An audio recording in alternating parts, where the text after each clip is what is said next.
An MMA coach slaps a 12-year-old boy across the face for daring to mention his father's martial arts training, sending the kid crashing into gym equipment while his mother watches in horror. The brutal coach continues screaming at the crying child, humiliating him in front of the entire class as students look away in fear.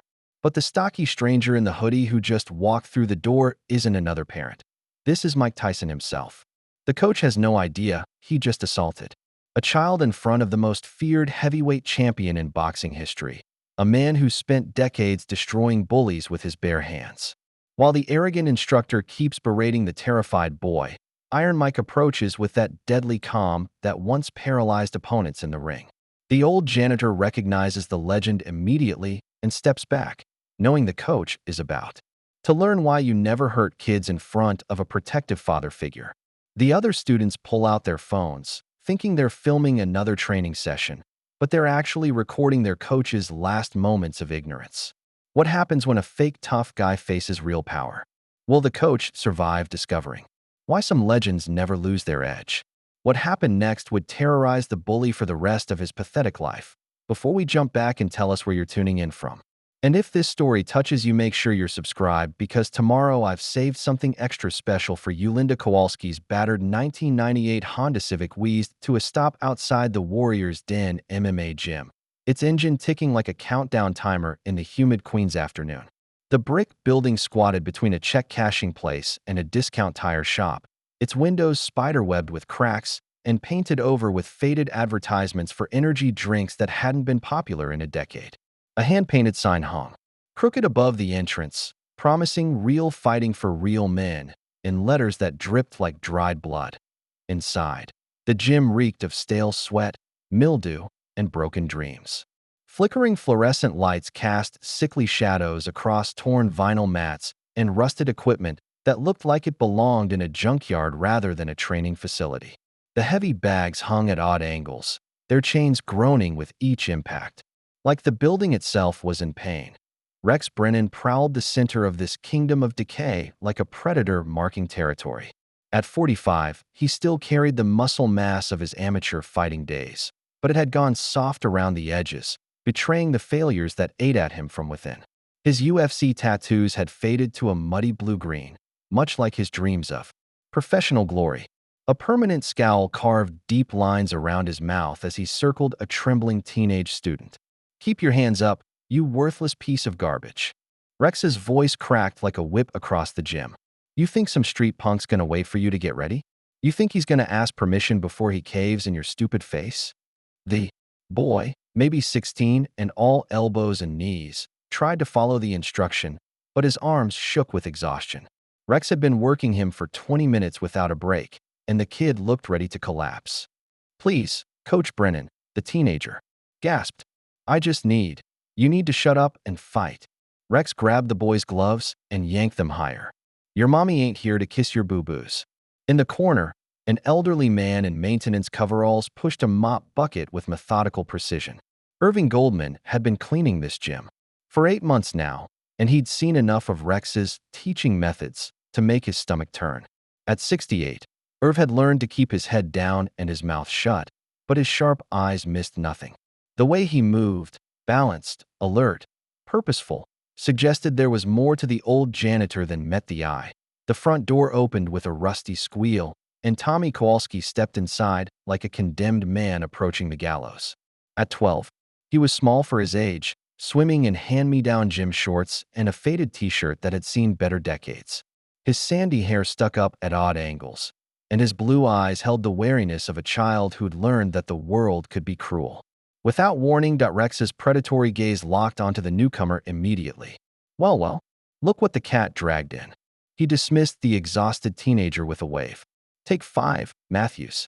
Let's see what mama's boy here is made of." Tommy's shoulders hunched as every pair of eyes in the gym turned toward him. He clutched his father's old gym bag like a shield, wishing he could disappear into the cracked concrete floor. "Strip down, princess," Rex commanded, his voice dripping with disdain. Time to separate the men from the boys. The impact drove the air from Tommy's lungs in a whooshing gasp as Derek Mason's fist connected with his ribs. The 16-year-old had been waiting for this moment.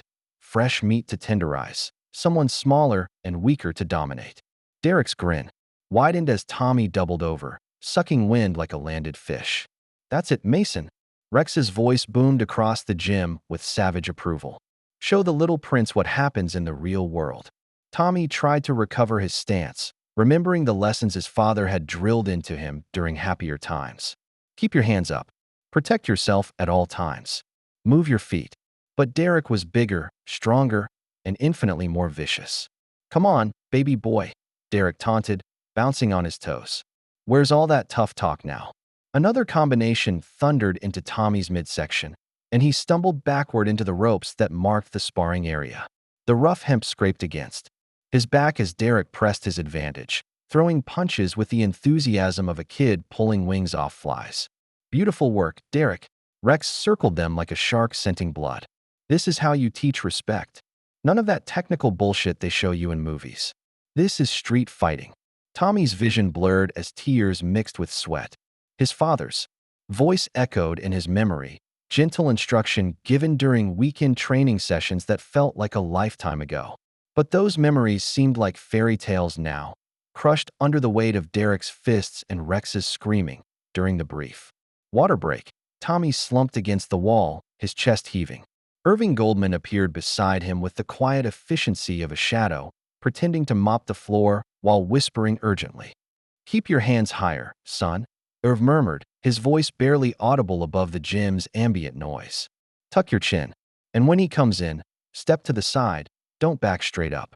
The old man's advice was sound, Tommy realized. Professional, like he actually knew what he was talking about. Hey, Rex's bellow cut through the moment like an axe. Old man, what? Did I tell you about bothering my students?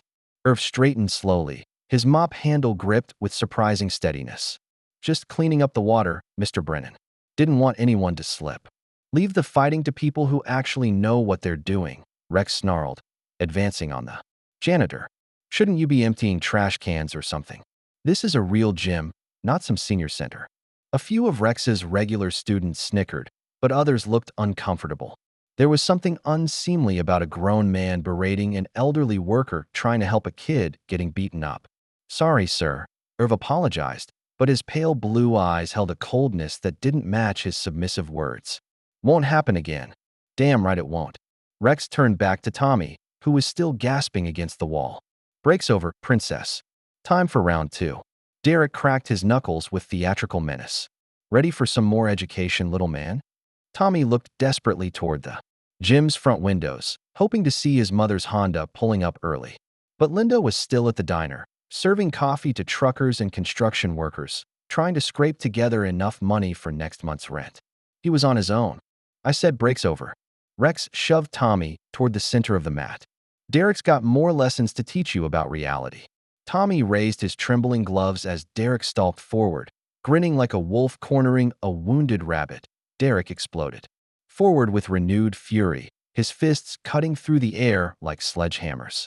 Tommy tried to implement Irv's whispered advice, but exhaustion had turned his legs to rubber and his arms to lead. The bigger boy's first punch caught him on the temple, sending stars dancing across his vision. That's beautiful, Derek. Rex's voice carried across the gym like a battle cry. Show him what happens to weaklings in my gym. The other students had stopped their own training to watch the massacre. Some looked away in disgust, but most watched with the morbid fascination of motorists passing a car wreck. Derek fed off their attention, throwing combinations with increasing viciousness that Tommy's back hit the heavy bag with a dull thud, the chain above groaning under the impact. Derek followed up immediately, driving his fist into Tommy's solar plexus. The boy's knees buckled, and he slid down the bag's rough canvas surface toward the mat. Get up, Rex screamed. You think some street punk's gonna give you time to rest? You think he's gonna feel sorry for you? Tommy struggled to his feet, his legs shaking like a newborn colt's. Blood trickled from his nose, and his left eye was already beginning to swell. Derek bounced on his toes, eager to continue the beatings. Please, Tommy gasped, raising his hands in a futile defensive gesture. I don't want to. Derek's next combination sent Tommy sprawling across the mat, his head bouncing once against the unforgiving surface. The gym fell silent except for the boy's ragged breathing and the hum of the failing fluorescent lights overhead. That's when desperation drove Tommy to play his last, pathetic card. "My dad's a black belt," he blurted out, scrambling to his feet with tears streaming down his bruised face. "He taught me some moves. Real moves." The words hung in the air like a challenge thrown down before a king. Rex's face went through a series of color changes, red to purple to an almost apoplectic shade of crimson. His fists clenched at his sides as he stepped onto the mat. "Your daddy ain't here to save you, you lying little punk." The slap came without warning, Rex's open palm connecting with Tommy's cheek with a crack that echoed through the gym like a gunshot. The force of it spun the boy around and sent him crashing into a rack of dumbbells. Metal clanged against metal as weights scattered across the floor.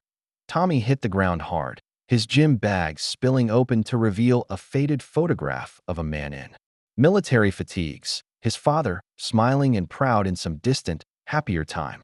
The picture landed face up in a puddle of spilled water, the man's face distorting in the fluorescent glare. Several students gasped at the brutality they'd just witnessed. Even Derek took a step back, suddenly uncertain, hitting another kid in. Sparring was one thing. Watching a grown man assault a child was something else entirely. Irving Goldman dropped his mop with a clatter, his face flushed with barely contained rage. He started forward instinctively, but Rex's glare stopped him cold. "Anyone else got something to say?" Rex challenged the room, his chest heaving with adrenaline and twisted satisfaction that no one moved. No one spoke. Tommy curled into a ball on the mat, his sobs echoing off the concrete walls like the cries of a wounded animal. Outside, Linda Kowalski's Honda Civic pulled into the parking lot, her shift at the diner finally over. Through the gym's paint-stained window, a stocky figure in a dark hoodie and baseball cap could be seen walking across the asphalt, his measured stride suggesting someone who wasn't easily rattled. The figure paused at the window, his head turning toward the sound of Tommy's cries filtering through the glass. The front door opened with a rusty shriek as Linda rushed inside, her waitress uniform still smelling of coffee and grease from her double shift at Murphy's Diner. Behind her, the hooded stranger entered with the quiet authority of someone accustomed to commanding attention without demanding it. Linda's scream cut through the gym's oppressive atmosphere as she saw her son's condition. Tommy's left cheek bore the angry red outline of Rex's hand, and blood from his nose had dried in rusty streaks down his chin. She dropped her purse and ran to him, gathering the boy into her arms with fierce protectiveness. "What happened?" she demanded, her voice cracking between rage and terror. "Tommy, baby, what did they do to you?" Rex puffed out his chest, unrepentant and defiant. "Your boy needed to learn some respect, lady. This is a fighting gym, not some daycare center. Kids need to understand what the real world's like." The stranger moved slowly around the gym's perimeter, his face hidden beneath the brim of his baseball cap. He was shorter than average, but powerfully built, with the kind of compact musculature that spoke of a lifetime spent in serious training. His dark skin showed the weathering of middle age, but there was something ageless about the way he carried himself, like a predator conserving energy for the moment it would be needed. Rex noticed the newcomer and immediately pegged him as another complaining parent, probably here to whine about his precious snowflake getting roughed up. "You got a problem too, pal?" he sneered. "Because I can explain to you the same way I explained to her. This is how real fighters are made." The stranger didn't respond immediately. Instead, he knelt beside Linda and Tommy, his movements careful and deliberate. When he spoke, his voice carried a distinctive soft lisp that somehow made his words more rather than less intimidating. "Hey there, little man," he said gently, examining Tommy's injuries with practiced eyes. "You okay?" There was something in his tone, a quality of controlled power barely held in check, that made everyone in the gym unconsciously hold their breath. Tommy looked up through his tears, finding unexpected comfort in the stranger's presence. "He hit me," Tommy whispered. "I didn't do anything wrong, and he hit me." The stranger's jaw tightened almost imperceptibly as he took in the boy's split lip and swollen cheek. His large hands, scarred from decades of use, gently tilted Tommy's chin to better assess the damage. "Ice will help with the swelling," he told Linda quietly, then looked back at Tommy. "Your dad really teach you moves?" Tommy nodded through his tears, and the stranger's expression softened slightly. Show me your stance. Despite his fear and pain, Tommy struggled to his feet and demonstrated a basic boxing position. Hands up, feet properly spaced, weight balanced. It was clear he'd been taught by someone who knew proper technique. The stranger nodded approvingly. Your dad knows his stuff. Remember to keep those hands up, just like he showed you. Rex's face reddened as he was ignored by both the stranger and his student's mother. The disrespect was intolerable, especially in front of his other fighters. Hey, he barked. I'm talking to you. The stranger finally turned his full attention to Rex, and something in his dark eyes made the bigger man unconsciously take a step backward. When he spoke, his voice remained calm, but it carried the weight of absolute certainty. Yeah, he said, quietly. I got a problem with grown men hitting kids. The tension in the room became electric, crackling like lightning about to strike. In the corner, Irving Goldman stared at the stranger with growing recognition, his eyes widening as details clicked into place. The build, the voice, the way he moved with perfect balance and control. Rex stepped closer, trying to use his height advantage to intimidate this unexpected challenger to his authority. Your rules include hitting children. The stranger asked, rising slowly to his full height. The question hung in the air like a blade suspended over Rex's head, and for the first time since Tommy's beating began, the abusive coach felt the cold touch of genuine fear. Rex stepped closer. To the stranger, his 6'2" frame looming over the smaller man like a tower of barely contained aggression. You questioning my methods? He demanded, his voice pitched loud enough to ensure every student in the gym heard his challenge to this outsider's authority. But the stranger seemed completely unimpressed by Rex's physical presence. Instead of backing down or responding to the intimidation, he turned his attention back to Tommy with the kind of gentle focus that made the boy's tears finally begin to slow. Let me see that lip, he said softly, his scarred hands moving with surprising delicacy as he examined Tommy's injuries. There was something almost medical in his assessment, like someone who'd seen plenty of damage and knew how to evaluate it properly. Ice will help with the swelling, he told Linda, then crouched down to Tommy's eye level. Your dad really teach you moves? Tommy nodded through his sniffles, and the stranger's face lit up with genuine interest. Show me your stance. Despite everything he'd just endured, Tommy found himself responding to the quiet authority in the man's voice. He struggled to his feet and assumed the basic boxing position his father had drilled into him during those weekend sessions that felt like a lifetime ago. Hands up, feet properly spaced, weight balanced on the balls of his feet. The stranger studied the form critically, then nodded with obvious approval. Your dad knows his stuff. That's textbook positioning right there. He made a small adjustment to Tommy's left hand. Remember to keep those hands up, just like he showed you. And tuck that chin a little more. There you go. Rex's face grew redder with each passing second as he was completely ignored by both the stranger and Linda, who was hanging on every word of this impromptu lesson. The disrespect was intolerable, especially in front of his students who were supposed to fear and respect his authority above all else. Hey, Rex barked, his voice cracking slightly with frustration. I'm talking to you, pal. The stranger finally straightened and turned his full attention to Rex. The change in his demeanor was subtle but unmistakable, like watching a house cat transform into a panther. His dark eyes, which had been gentle and encouraging with Tommy, now held something that made Rex unconsciously take a step backward.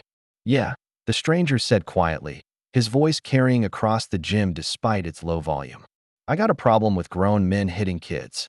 The words hit the room like a physical blow. Several students exchanged glances, suddenly aware they were witnessing something significant. The stranger's calm certainty was more unsettling than if he'd shouted or made threats. There was something about his presence that commanded respect without demanding it. Derek Mason, still breathing heavily from his earlier exertions, found himself backing away from the confrontation despite not being directly involved. Something about the stranger's stillness reminded him of nature documentaries he'd seen. The moment before a predator struck, Rex tried to salvage his authority by stepping even closer, using every inch of his height advantage. This is my gym and my rules, he snarled. I don't know who you think you are, but your rules include hitting children? The stranger interrupted, his voice remaining conversational despite the steel beneath it. The question hung in the air, like a sword of Damocles. And for the first time since Tommy's beating had begun, Rex Brennan felt the cold touch of genuine uncertainty creeping up his spine. The stranger reached up and slowly removed his baseball cap, running one hand over his closely shaved head in a gesture that somehow seemed familiar to half the people watching. More of his distinctive features became visible: the strong jaw, the intense eyes, and most notably, the elaborate tribal tattoo that covered the left side of his face and neck like war paint. That eye in the corner, Irving Goldman's eyes widened with absolute certainty. His mop clattered to the floor as recognition hit him like a lightning bolt, but the old janitor remained silent, perhaps understanding the explosive potential of what was about to unfold. The stranger's manner remained gentle as he turned back to Tommy and Linda, introducing himself with simple courtesy. "I'm Mike," he said, extending his hand first to Linda, then crouching down to Tommy's level. "That's a solid stance your dad taught you, son. Real professional technique." Tommy's tears had completely stopped now, replaced by fascination. There was something about this man's presence that made him feel safe for the first time since entering the gym. "Thank you for helping him," Linda said, her voice thick with gratitude. "I worked 2 jobs, and this was the only place I could afford, but I never thought." "You don't need to explain anything," Mike interrupted gently. "You're doing your best for your boy. That's what matters." Rex felt the dynamics of his own gym shifting beneath his feet like quicksand. The easy dominance he'd maintained through intimidation and aggression was being undermined by this stranger's quiet authority. Other students were drawing closer, and worse, they were looking at Mike with the kind of respect Rex had never been able to command naturally. "Look, Mike," Rex said, trying to reassert control through forced familiarity. "I don't know what gym you train at, but here we do things differently. Kids need to learn they can't just quit when things get tough. This is real-world preparation." Mike stood slowly, his movements fluid and controlled. "There's a difference between teaching kids to be tough and teaching them to be afraid," he replied, his voice carrying the weight of hard-earned wisdom. "You think you know better?" Rex's voice climbed an octave, desperation creeping in as his authority continued to erode. "You think you can do better than someone who's been teaching MMA for 10 years. The challenge hung in the air between them, and Mike looked around the gym with calculating eyes, taking in the outdated equipment, the intimidated students, Tommy's frightened face, and finally Rex's arrogant expression. "Yeah," he said quietly, his certainty absolute. "I think I do know better." He began pulling off his hoodie with deliberate slowness, revealing more of his powerful build with each inch of fabric that disappeared. The tribal tattoo became fully visible, along with shoulders that spoke of decades spent in serious training. Rex felt a flicker of something he hadn't experienced in years: genuine doubt. But his reputation and ego had painted him into a corner, and backing down now would destroy what little authority he had left. "Then prove it, old man," he snarled, trying to inject confidence he didn't feel into his voice. As Mike's hoodie came completely off, revealing his muscular frame and the full extent of his distinctive ink. Gasps rippled through the growing crowd of onlookers. Someone pulled out a phone to take pictures. Another squinted as if trying to place a half-remembered face. Mike folded his hoodie carefully and set it aside, then looked directly at Rex with the patience of a predator who knew his prey had nowhere to run. "Tell you what," he said conversationally. "Let's settle this on the mat." The words sent electricity through the gym's stale air, and Irving Goldman positioned himself where he could see everything. His maintenance duties completely forgotten, Mike stepped toward the center of the gym with the fluid grace of someone who'd spent a lifetime moving through combat spaces. Rex tried to match his confidence, bouncing on his toes and shadowboxing to show off for his students. But there was something hollow about the display, like an actor overplaying his role. "But when I'm done with you," Mike continued, his voice carrying easily across the gym despite its quiet tone, "you're going to apologize to that boy and his mother. And you're going to mean it." Rex's laugh came out harsh and brittle. "You're on, tough guy? Hope you got good insurance, because I'm about to teach you why they call this place the Warriors' Denver." As they moved toward the worn mats in the center of the gym, whispers began rippling through the crowd of students and parents who'd started gathering. Word was spreading to adjacent businesses, and people were filtering in from the street, drawn by the promise of witnessing something extraordinary. "Yo, check out that tattoo," Derek Mason muttered to another student, squinting at Mike's distinctive facial ink. "That looks familiar, doesn't it? And the way he moves," added Jennifer Walsh, a regular who'd been training here for 6 months.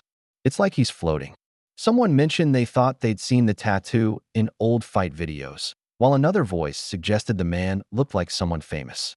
But Rex was too focused on his own bravado to pay attention to the growing buzz of recognition around him. Tommy found himself transfixed by Mike's preparation. The man moved with an economy of motion that was almost hypnotic, every gesture purposeful, nothing wasted. Even the way he adjusted his stance spoke of decades of muscle memory and professional training. Linda clutched Tommy closer, uncertain what she was about to witness, but sensing the magnitude of the moment. "Are you sure about this?" she called out to Mike, worried that her son's protector might be biting off more than he could chew. Mike turned and gave her a reassuring smile. "Don't worry, ma'am. This won't take long." Irving Goldman had abandoned all pretense of cleaning and stood transfixed near the wall, his pale eyes locked on Mike with the intensity of someone watching history unfold. His hands gripped the mop handle with white-knuckled tension, and his breathing had become shallow and rapid. "Last chance to walk away," Rex offered mockingly, raising his hands in an MMA stance he'd copied from old UFC highlights. "I'd hate to embarrass you in front of all these people." Mike's response was barely audible, but somehow carried to every corner of the gym. "I don't walk away from bullies." The simple statement hit the room like a physical force. Rex felt something cold crawl up his spine. Not fear exactly, but the uncomfortable realization that he might have miscalculated this situation entirely. As both men stepped onto the central mat, the crowd pressed closer, phones appearing as people began recording what they sensed would be something worth remembering. The gym's harsh fluorescent lights cast stark shadows across Mike's face, making the tribal tattoo seem almost alive. Rex bounced nervously on his toes, throwing a few practice combinations into empty air. Mike stood completely motionless, hands at his sides, watching his opponent with the patience of a predator who knew that hurried prey made mistakes. "You sure you want to do this, Grandpa?" Rex taunted, but his voice carried less conviction than before. "It's not too late to apologize and walk away." Mike's dark eyes never left Rex's face. "The only person apologizing today is you." Irving Goldman could contain himself no longer. The words burst from him like water through a broken dam, his voice cutting through the tension with the force of absolute certainty. "Jesus Christ," he breathed, loud enough for half the gym to hear. "That's Mike Tyson." The name hit the gym like a physical explosion. Mike Tyson rippled through the crowd in a wave of shocked whispers and gasps, followed immediately by the frantic clicking of phones as people Google searched images to confirm what their eyes were telling them. "Holy shit, it really is him," someone breathed from the back of the crowd. "Iron Mike Tyson is in our gym," another voice added with something approaching religious awed out. Rex's face underwent a rapid series of color changes, from its normal ruddy complexion to pale white, then to a sickly gray as the magnitude of his situation crashed down on him like a collapsing building. His hands, which had been raised confidently in fighting position, began to tremble visibly. Mike watched Rex's internal struggle with mild amusement, his head tilted slightly, as if observing an interesting specimen. "Having second thoughts?" he asked conversationally, his distinctive lisp making the question somehow more rather than less threatening. The crowd continued to grow as words spread beyond the gym's walls. Someone had posted on social media, and people were literally running from neighboring businesses to witness the spectacle. The cramped space filled with the excited chatter of boxing fans who couldn't believe their luck. "This is insane," breathed Jennifer Walsh, her phone already recording. "We're about to watch Mike Tyson fight." Rex's mouth opened and closed like a fish out of water. Every rational part of his brain screamed at him to apologize, to back down, to find some way out of this nightmare scenario he'd created. But his reputation and ego had built a prison around him. Backing down now would destroy his authority completely, while going forward meant facing one of the most feared fighters in boxing history. "Tyson or not," he finally managed to croak, his voice cracking with false bravado. This is MMA, not boxing. And you're old. Mike nodded thoughtfully, as if seriously considering the point. You're right about one thing. I am getting older. His expression shifted, becoming predatory. But you know what doesn't age? Knowing how to hurt people who hurt kids. The words sent a visible shiver through Rex's frame. Around them, the crowd had grown to more than 50 people, with more streaming in by the minute. Someone had set up a live stream, and comments were pouring in from viewers who couldn't believe what they were seeing. Tommy pressed against his mother's side, his earlier tears completely forgotten as he watched his protector prepare for battle. "Mom," he whispered, "is that really Mike Tyson?" "I think so, baby," Linda whispered back, her own voice filled with wonder. Mike finally moved into his legendary fighting stance, the peekaboo position that had terrorized heavyweights throughout the 1980s and early 90s. Hands held high in front of his face, elbows tight to his body, slightly crouched with perfect balance. The transformation was instantaneous and terrifying, like watching a sleepy tiger suddenly focus on prey. Rex recognized the stance from countless YouTube videos and old HBO fights he'd studied as a young fighter. The sight of it in person, directed at him, nearly made his knees buckle. This wasn't some aging celebrity playing tough guy. This was Iron Mike Tyson in fighting position, and Rex was about to find out why that had once been the most feared sight in professional sports. "Oh God," Rex whispered, barely audible above the crowd's excited murmur. Mike's eyes narrowed to predatory slits. And when he spoke, his voice carried the weight of decades spent destroying opponents who'd underestimated him. "You wanted to teach about the real world." His hands tightened into fists inside his makeshift gloves. "Class is in session."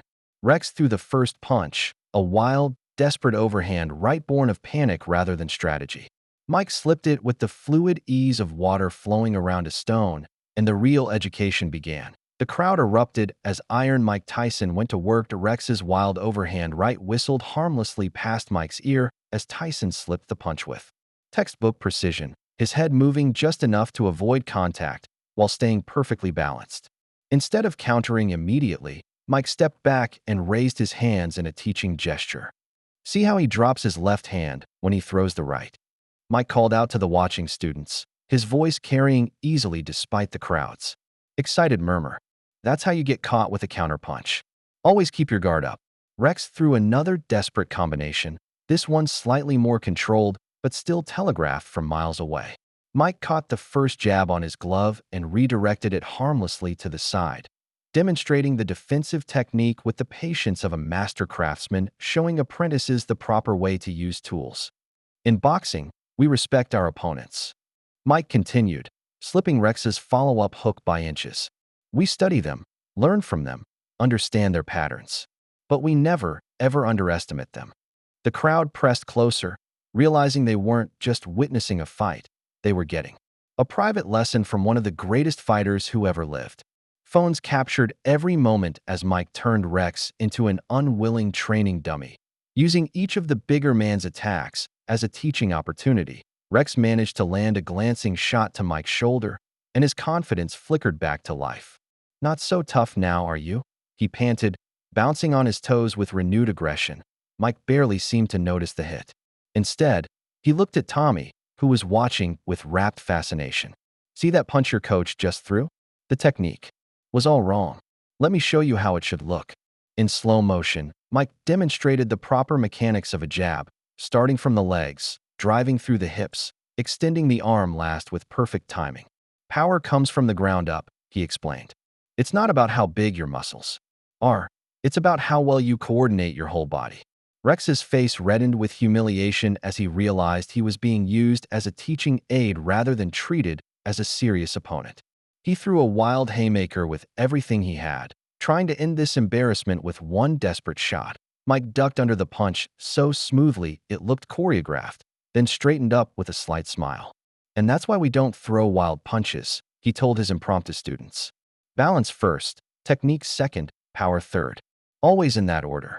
Fighting isn't about hurting people weaker than you," Mike continued, his eyes finding Tommy's.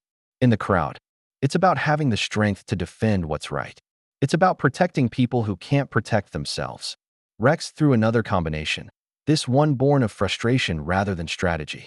Mike demonstrated different defensive techniques with each punch, slipping, parrying, blocking, turning the sparring session into a comprehensive lesson on the fundamentals of boxing defense. Your problem isn't technique, Mike said calmly, avoiding Rex's increasingly desperate attacks with minimal effort. It's character. You fight angry, not smart. Anger makes you predictable. Linda found herself taking mental notes, comparing Mike's patient instruction to Rex's screaming intimidation. Here was a man who could have destroyed his opponent in seconds, instead choosing to use the moment as an opportunity to teach valuable lessons to everyone watching. Rex launched another wild overhand, putting everything behind it. Mike caught the punch cleanly in his gloved hand, stopping it completely. The display of pure strength sent a shocked gasp through the crowd. "That's enough education for now," Mike said quietly, releasing Rex's trapped fist. "Time for the final exam." Mike shifted his stance with subtle precision, and suddenly the entire dynamic of the confrontation changed. Rex felt like he was facing a completely different opponent, one who had been playing with him until this moment. "Let me show you proper offensive technique," Mike announced to his rapt audience, then looked directly at Tommy. "Watch how this should be done, son. From the legs, through the hips, extend the arm last." Mike demonstrated with a picture-perfect jab that stopped just short of Rex's face, the punch thrown with such speed and precision that several people in the crowd gasped audibly. Rex flinched backward, suddenly understanding that everything up to this point had been Mike holding back. "See the difference?" Mike asked Tommy conversationally, as if they were alone in the gym rather than surrounded by dozens of onlookers. "Your coach was arm punching, using only his shoulder. But real power comes from proper technique." Rex tried to mount a counterattack, throwing a hook toward Mike's ribs. Mike caught the punch on his elbow, absorbing the impact effortlessly while simultaneously demonstrating proper defensive positioning. "Block with the elbow, not the glove," Mike instructed, his voice never rising above a conversational tone despite the physical confrontation. "The glove can be pushed aside, but the elbow is solid bone. Much more reliable." Each technique Mike demonstrated was executed on Rex, who had become an unwilling training partner in his own gym. Mike's shots were controlled but devastating, each one precisely placed to cause maximum impact without permanent damage. That a perfectly timed uppercut lifted Rex onto his toes, followed immediately by a body shot that folded him slightly at the waist. Neither punch was thrown with Mike's full power, but the technique was so flawless that their effect was still dramatic. Combination punching, Mike explained to his fascinated audience, is about timing and rhythm. Each shot sets up the next one, like playing music, but with your fists. Rex staggered backward, his earlier confidence completely evaporated. Every punch Mike threw was a lesson in the difference between amateur flailing and professional technique.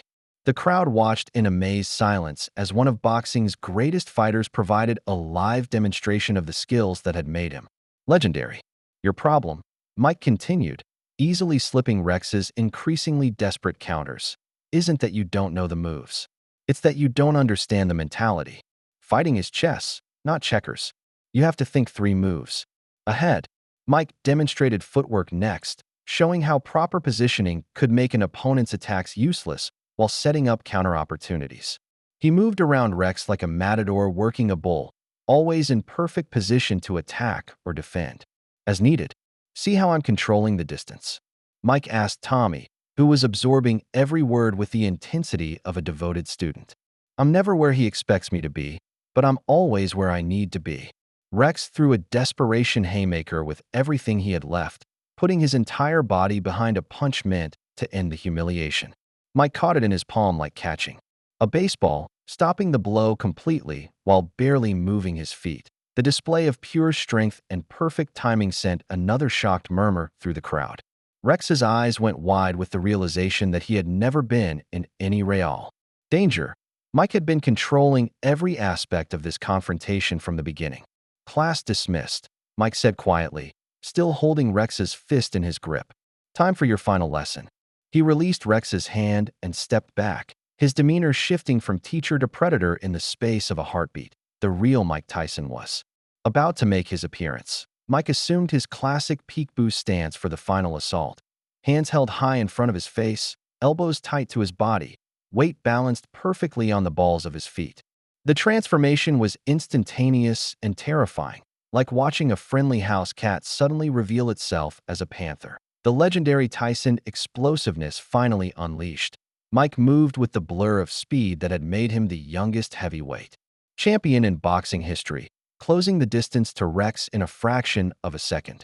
His first combination, a hook to the body followed by an uppercut to the chin, landed with the precision of a surgeon and the power of a sledgehammer that Rex's knees buckled and he dropped to the mat, gasping for air that wouldn't come. The gym fell into shocked silence except for the harsh sound of Rex's labored breathing and the hum of the failing fluorescent lights overhead. "Get up," Mike commanded, his voice carrying absolute authority. Rex struggled to his feet, his legs shaking. Like a newborn colt's, Mike waited patiently, hands still held in fighting position, giving his opponent time to recover. When Rex finally raised his gloves again, Mike delivered another precise combination, this one designed not to seriously injure, but to completely. Humbled out, a jab snapped Rex's head back, followed by a hook that spun him sideways. Mike's final right hand dropped the bigger man to his knees again, this time with no possibility of pretending he could continue. The crowd watched in stunned silence as one of their generation's greatest fighters systematically dismantled their abusive coach. Each punch was thrown with perfect technique, maximum efficiency, and just enough power to make the point without causing permanent damage. "Now," Mike said, standing over the fallen Rex with hands still raised, "you apologize to that boy and his mother." Rex crawled toward Tommy and Linda, his face bloodied and his pride completely shattered. Tears mixed with blood as he reached them, and when he spoke, his voice carried the weight of genuine remorse. "I'm sorry," he whispered through split lips. "I was wrong. I was so wrong to hit you, son. You didn't deserve that. Nobody deserves that." The apology came from somewhere deeper than fear. It was the sound of a man confronting the ugliness of his own actions and finding himself wanting. Tommy looked down at his former tormentor with a mixture of satisfaction and something approaching pity. Mike stepped back, his stance relaxing as the immediate threat ended. "This was about respect, not revenge," he announced to the room. "Everyone, remember that." The gym erupted in cheers and applause. Students rushed forward to congratulate Mike, some requesting selfies, others simply wanting to shake the hand of a living legend. Parents who had arrived after hearing the commotion thanked him profusely for his intervention. Linda hugged Tommy close, both of them smiling for the first time since entering this awful place. "Thank you," she told Mike, her voice thick with emotion. "I don't know how to repay you for what you did for my son." "Seeing him smile is payment enough," Mike replied, ruffling Tommy's hair with gentle affection. Rex remained on his knees in the corner, holding an ice pack to his face while contemplating the wreckage of his reputation and his worldview. Several of his former students approached him, not to mock, but to check if he was seriously injured. "You okay, coach?" Derek Mason asked awkwardly, clearly uncertain how to process what he'd just witnessed. Rex looked up at the boy he'd trained to be a bully, seeing him clearly for perhaps the first time. "No," he said quietly, "but maybe I can be." Mike put his hoodie back on, preparing to leave. The crisis was over, justice had been served, and Tommy was safe. Everything seemed resolved. "Will you come back and teach us sometimes, Mr. Tyson?" Tommy called out as Mike headed toward the exit. Mike turned and smiled, his fierce demeanor completely replaced by genuine warmth. "Maybe I will, champ. Keep practicing what your dad taught you." He was almost at the door when it burst open with explosive force. Detective Vincent Brennan strode through the doorway like an avenging angel, his expensive suit and prominently displayed badge immediately commanding attention from everyone in the gym. At 48, he carried himself with the authority of someone who had never been successfully challenged, his cold blue eyes scanning the scene with calculating intelligence. "Nobody move," he announced, his voice cutting through the celebratory atmosphere like a blade. "This is Detective Vincent Brennan, NYPD." Mike's hand froze on the door handle as Vincent's presence filled the room with tension. The detective's gaze swept over his brother's battered condition, the crowd of witnesses with their phones, and finally settled on Mike Tyson standing by the exit. "Rex called me," Vincent announced, his tone suggesting this was a routine matter he'd handled many times before. "Said there was an assault on the premises." Looks like he was right. Rex struggled to his feet, still holding the ice pack to his face. Vincent, no, it was a fair fight. I challenged him. He didn't. Shut up, Rex. Vincent cut him off with casual cruelty. Let me handle this. Mike turned slowly to face this new threat, immediately recognizing the cold calculation in Vincent's eyes. This wasn't some concerned family member. This was Predator wearing a badge, and the situation had just become infinitely more complicated. 30 minutes later, the crowd had mostly dispersed. Vincent continued, consulting his phone with theatrical precision. The famous Mike Tyson, ladies and gentlemen, assaulting private citizens in their place of business. The detective revealed his first bombshell with the casual air of someone playing a winning hand. See, this gym isn't just my brother's little hobby. It's part of a larger business operation with some very important people involved. People who don't appreciate disruptions to their investments. Linda instinctively pulled Tommy closer as Vincent's implications became clear. Several parents who had been congratulating Mike began edging toward the exits, sensing danger in the detective's tone. What kind of business operation? Mike asked quietly, his earlier warmth completely replaced by wary alertness. Vincent smiled with reptilian coldness. The kind that involves money laundering for Sal Torino's organization. The kind that gathers financial information on working-class families who can't afford lawyers. The kind that makes people disappear when they become problems. The revelation hit the room like a bomb. Parents gasped, students looked confused, and Linda's face went white with terror as she realized she'd unknowingly put her son in the middle of a criminal operation. You picked the wrong gym to play hero in, Mr. Tyson, Vincent continued, producing a tablet that showed carefully edited security footage of Mike's confrontation with Rex. Assault on a private citizen, destruction of property, disturbing the peace. Quite a list of charges for someone with your colorful past. Mike studied the detective's confident expression, reading the threat beneath the words. And if I don't want to face those charges? Vincent's smile widened. Then you walk away right now and forget you were ever here. Forget what you saw, forget what you heard. And maybe we don't dig too deep into your tax situation, your licensing agreements, or some of those old business associates who'd love to share stories about the bad old days. The threat was crystal clear, and Tommy looked up at Mike with growing fear as he realized his protector might be forced to abandon them to save himself. What about them? Mike asked, nodding toward Tommy and Linda. Vincent's expression became even more predatory. They'll learn to keep their mouths shut, just like everyone else in this neighborhood has learned. One way or another. The room fell, silent except for the harsh fluorescent lights humming overhead and the distant sound of traffic outside. Mike Tyson, who had just delivered perfect justice, now faced a far more complex and dangerous enemy, one who fought with badges and legal threats instead of fists. And this enemy had just made it clear that walking away wasn't really an option.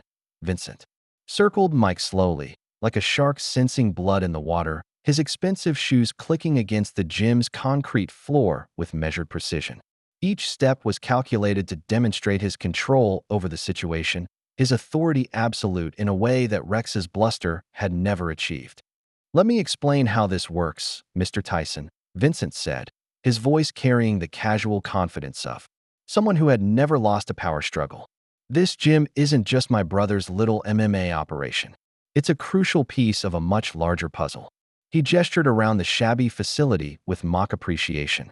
Sal Torino's organization moves a lot of money through legitimate businesses.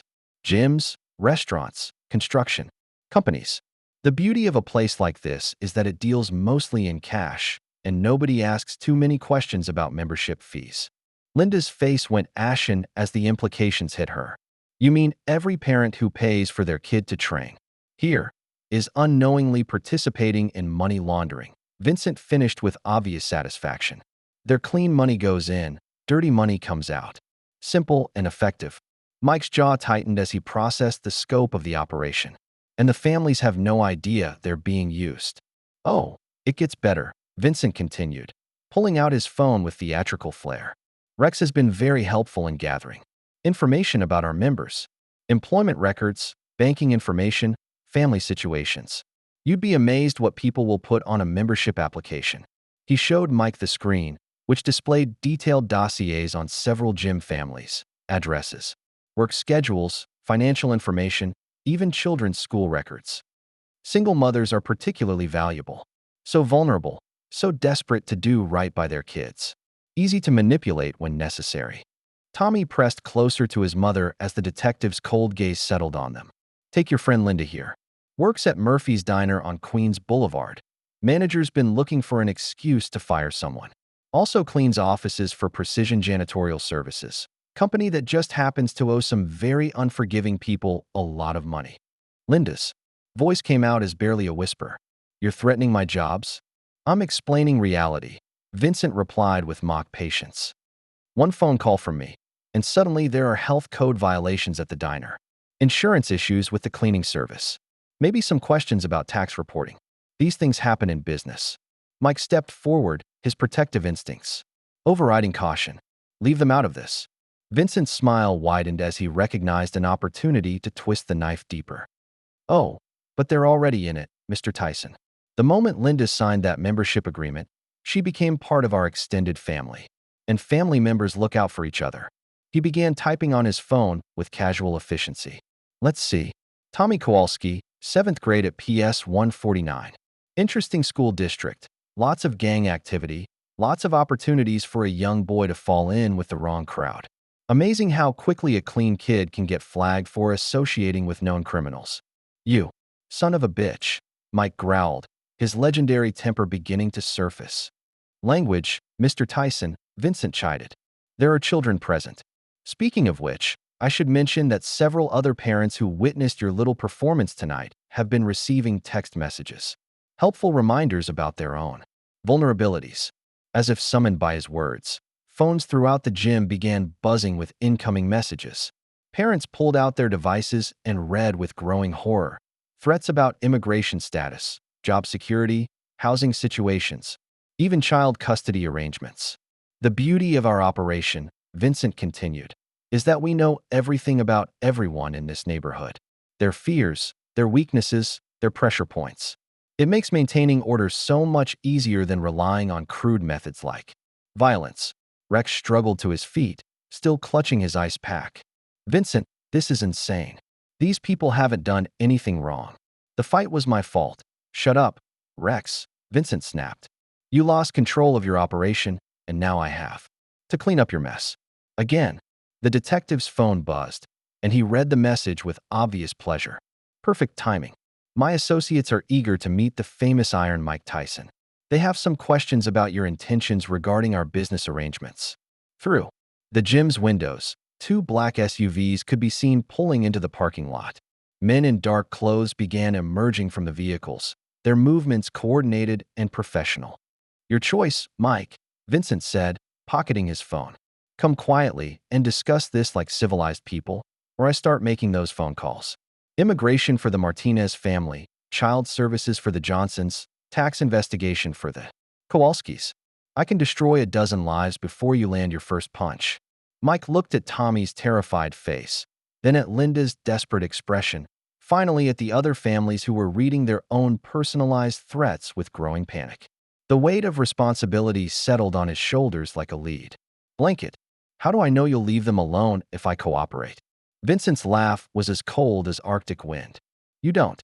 But you know what happens if you don't cooperate. The question is, how many innocent people are you willing to sacrifice for your pride? The gym's front door opened as Vincent's men entered. With the casual confidence of people who owned whatever space they occupied, they moved with military precision, spreading out to control sight lines and exits while maintaining the appearance of normalcy to anyone who.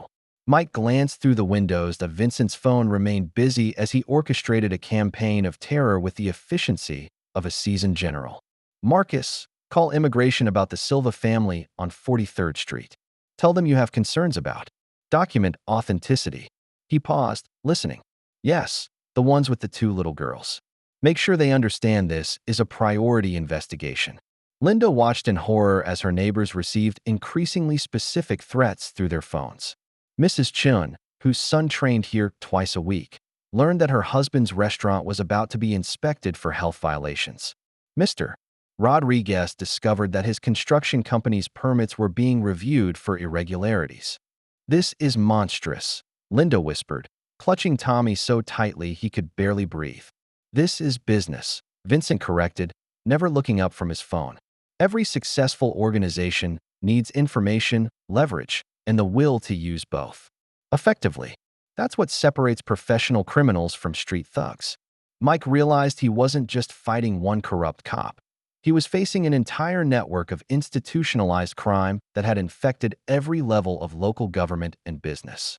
Vincent's reach extended into schools, immigration services, health departments, even child protective services. The difference between you and me, Mr. Tyson, Vincent continued, finally putting away his phone, is that I understand power. Real power isn't about how hard you can hit. It's about how many lives you can destroy with a single phone call. Derek Mason, who had been cowering near the heavy bags, suddenly spoke up with desperate bravery. You can't just threaten everyone's families. That's not right. Vincent turned his cold gaze on the teenager with predatory interest. Derek Mason, 16 years old, son of Patricia Mason, single mother who works as a nurse at Queens General Hospital. Patricia has been struggling with prescription drug addiction for 8 months, stealing painkillers from the hospital pharmacy to feed her habit. Derek's face went white as his mother's secret was exposed to the room. One phone call to hospital, administration, and she loses her job, her nursing license, possibly faces criminal charges. Your choice, young man. Keep your mouth shut or watch your mother's life implode. The teenager collapsed onto a bench, the fight drained out of him completely. Around the gym, other families huddled together in terror as they realized the scope of Vincent's surveillance and control that Mike's fists clenched with frustrated rage. Every instinct screamed at him to attack, to use his fists to solve this problem the way he'd solved thousands of others. But Vincent had turned the entire situation into a hostage crisis where violence would only result in innocent people being destroyed. You're a coward, Mike said quietly, hiding behind badges and threats to families. You're everything that's wrong with power. Vincent's expression didn't change. I'm effective, which is more than I can say for your approach. How many of these families do you think will thank you for your heroics when their lives are in ruins? His phone buzzed again, and Vincent's smile became genuinely pleased. Excellent news. Mr. Torino is very eager to meet you. He's at the warehouse district, just a short drive from here. Very private, very secure. Perfect place for a civilized conversation. Through the windows, more vehicles were arriving, a van with tinted windows and what appeared to be additional security personnel. The parking lot was beginning to look like a crime scene, though everything was being orchestrated to appear routine to outside observers. Time's up, Mr. Tyson, Vincent announced. My patience has limits, and Mr. Torino is not known for his tolerance of delays. You can walk out with us now, or I can start making phone calls while you watch these families' lives destroyed in real time. Tommy looked up at Mike with desperate eyes. Don't let them hurt my mom, he whispered. The words hit Mike like a physical blow. Here was a child who had already suffered enough, begging him to save the only family he had left. Around the gym, other children clung to their parents with the same desperate hope. Mike closed his eyes for a moment, feeling the weight of impossible choices. When he opened them again, Vincent was watching him with the satisfaction of a predator who knew his prey had no escape routes left. Decide now, hero, Vincent demanded, checking his expensive watch. My associates are waiting, and they're not known for their patience. The gym's atmosphere grew more oppressive as Vincent's men positioned themselves strategically around the room, their presence transforming the space from a training facility into something resembling a minimum security prison. Parents clutched their children closer while trying to appear calm, their phones still buzzing with personalized threats designed to ensure cooperation. Before we leave, Vincent announced with the casual air of someone handling routine business, I need to address a security concern that's come to my attention. He pulled out a tablet and swiped through what appeared to be surveillance photographs taken over several months. The images showed Irving Goldman in various locations around the gym, mopping floors, emptying trash, cleaning equipment. But other photos showed the same man in very different contexts, entering federal buildings, meeting with people in expensive suits, carrying briefcases through courthouse lobbies. Irving Goldman, Vincent read from the tablet, also known as Agent Irving Goldman, Federal Bureau of Investigation, Organized Crime Task Force. 40-year veteran of undercover operations specializing in financial crimes and money laundering investigations. The revelation hit the room like a thunderbolt. Irv, who had been quietly positioning himself near the emergency exit, froze as every eye in the gym turned toward him. His carefully maintained cover as a harmless elderly janitor evaporated in an instant. "That's impossible," Rex breathed, staring at the man who had been cleaning his gym for 8 months. "He's just the janitor. He's nobody." "Nobody." Vincent laughed with genuine amusement. "Irving Goldman has successfully infiltrated and brought down 17 major criminal organizations over the past 4 decades. He's personally responsible for putting more than 200 criminals in federal prison. The man's a legend in law enforcement circles." Irv straightened slowly, his elderly facade falling away to reveal the bearing and alertness of a career federal agent. His pale blue eyes, which had seemed kind and grandfatherly, now held the steely determination of someone who had spent decades fighting organized crime. "Vincent," Irv said quietly, his voice carrying newfound authority, "you're making a mistake. Federal agents are already aware of your operation. This ends now, before you dig yourself deeper." Vincent's smile widened. "Actually, Irving, this ends when I say it ends. Rex, show our federal friend how much you appreciate his months of surveillance."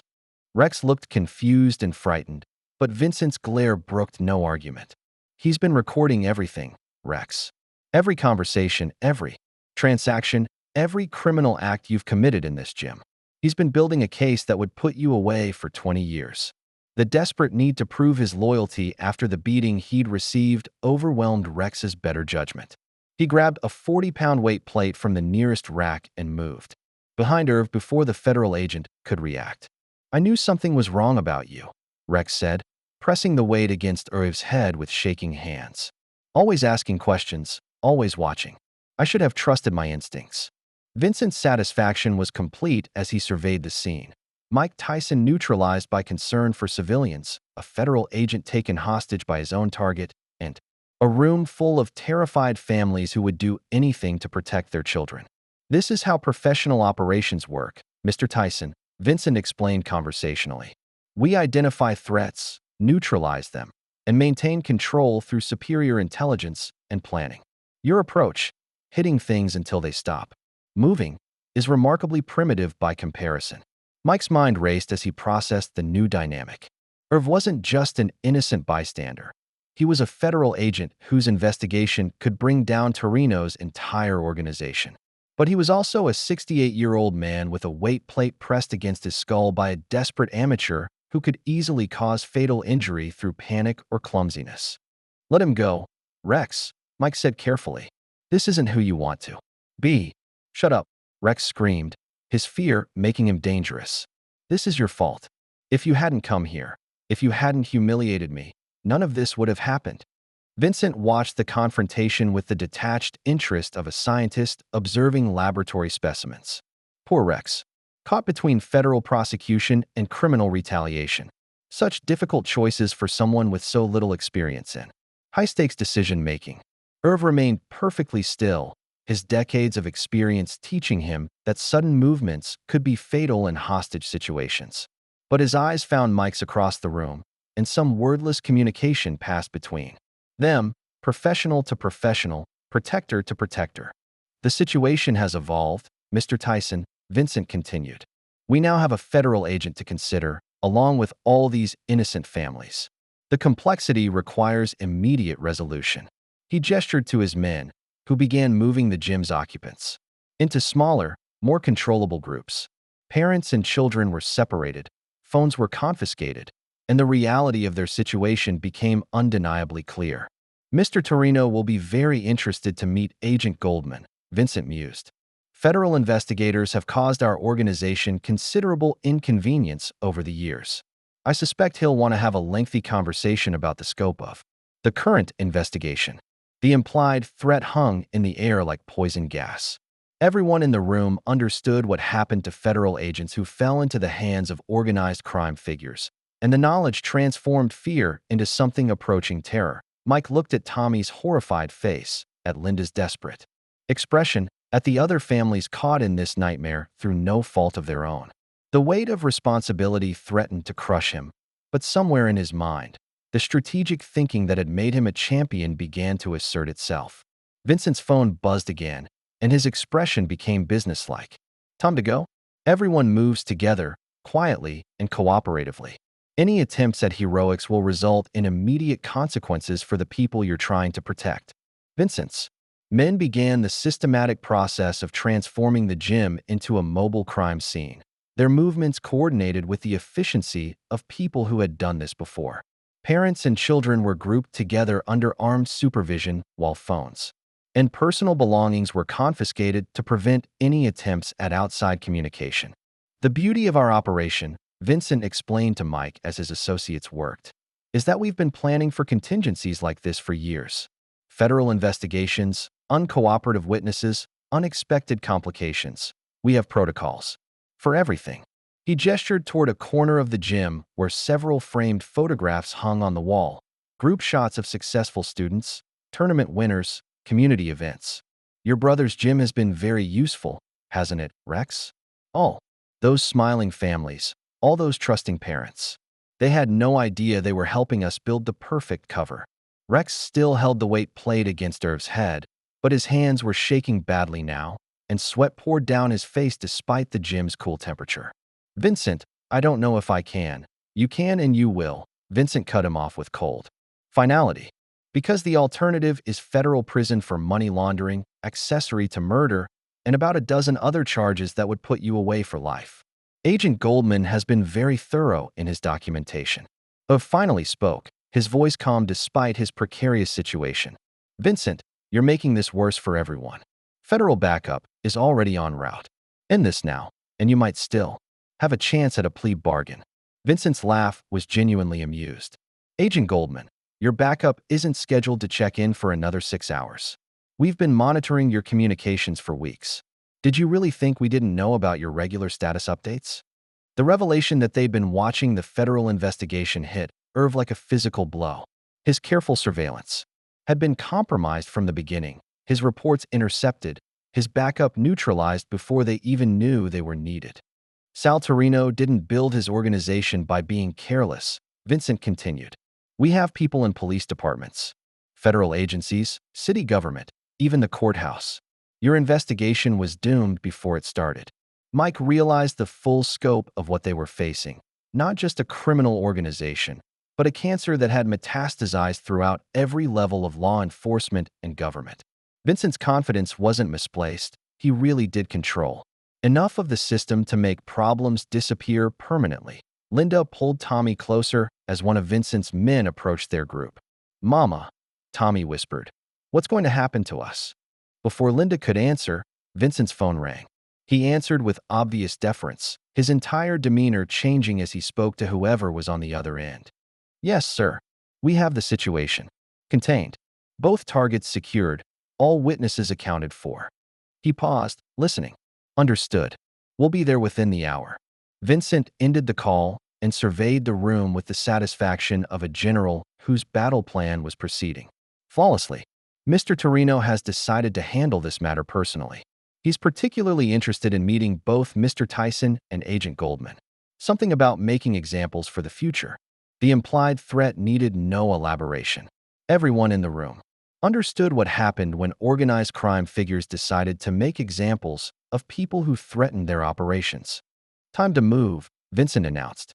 Everyone out the back door to the van. Quietly, cooperatively, and with the understanding that any attempt at heroics will result in immediate consequences for the people standing next to you. His men began herding the hostages toward the gym's rear exit, where the van waited with its engine running and back doors open like a mouth ready to swallow them all. The sight of it sent several children into quiet panic, clinging to their parents with desperate intensity. Mike found himself positioned near the exit, close enough to Vincent to attempt something desperate, but surrounded by innocent people who would pay the price for any violent action he might take.